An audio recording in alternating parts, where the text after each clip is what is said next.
O que você pensa quando falam em TDAH? O transtorno de déficit de atenção e hiperatividade é um assunto rodeado de polêmica e desinformação. Por isso, hoje a gente vai ver algumas afirmações sobre esse transtorno e dizendo a verdade por trás delas. Bora lá? Mito 1. TDAH só afeta crianças. O TDAH, assim como o autismo, é um transtorno do neurodesenvolvimento. Isso significa que os sintomas vão começar a aparecer na infância. No caso específico do TDAH, antes dos 12 anos. Só que esses sintomas não desaparecem magicamente quando essa criança cresce e vira um adulto. Inclusive, hoje a gente vê várias pessoas recebendo o diagnóstico depois de adultas. Isso pode acontecer por vários motivos, sendo comum que os sintomas de TDAH na infância sejam confundidos com sintomas de outros transtornos, como o TOD, o transtorno opositor desafiante, ou TAG, o transtorno de ansiedade generalizada, o que leva a diagnósticos errados. Mito 2. Todas as pessoas com TDAH são hiperativas.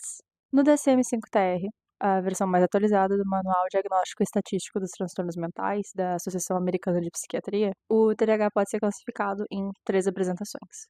Predominantemente desatenta, ou seja, com maior presença de sintomas relacionados à desatenção, como esquecimentos e dificuldades de organização e planejamento. Predominantemente hiperativa e impulsiva, então com maior prevalência de sintomas de hiperatividade e impulsividade, como agitação motora e interrupções constantes em situações sociais, e a combinada, que é com a presença significativa dos dois tipos de sintoma. Essas apresentações não são fixas e, ao longo do tempo, com o desenvolvimento e até com intervenções, elas podem mudar. Por exemplo, é comum que crianças de TDAH de apresentação predominantemente hiperativa e impulsiva cresçam e, ao longo do desenvolvimento, comecem a apresentar mais sintomas de desatenção do que de hiperatividade e impulsividade, podendo virar adultos com TDAH de apresentação combinada ou até de apresentação predominantemente desatenta. Mito 3. O único tratamento para TDAH é medicação. As medicações estimulantes, como a Ritalina, o Concerta e o Venvanse, são até hoje consideradas primeira linha para o tratamento do TDAH, só que na maioria dos casos a medicação não é o suficiente. Enquanto ela ajuda na sustentação da atenção por longos períodos e diminui a agitação motora, ela não resolve várias outras questões relacionadas ao TDAH, como as dificuldades de organização e planejamento ou a impulsividade.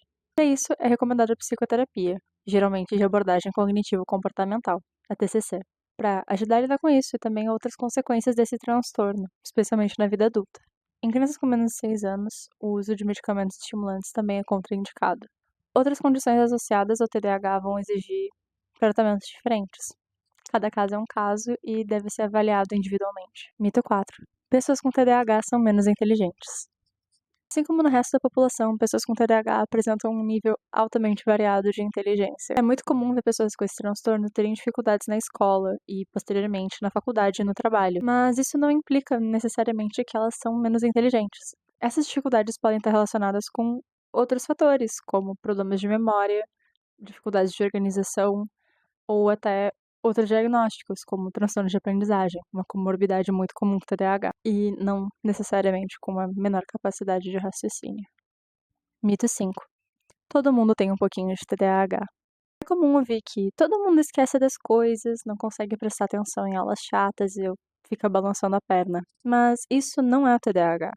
O TDAH não é definido por isso, e sim por vários critérios, sendo um deles a presença de prejuízo significativo em várias áreas da vida. Outro fator importante é a frequência e a intensidade dos sintomas. Esquecer a chave de casa de vez em quando não é a mesma coisa que constantemente esquecer compromissos importantes, como consultas médicas e entrevistas de emprego. O TDAH é uma condição séria, real, sem intervenção adequada, causa muitos problemas para quem convive com ela. E aí, entendeu? Já tinha ouvido alguma dessas frases antes? Então, curte, comenta e compartilha esse vídeo para que essa informação chegue a mais pessoas. Até a próxima!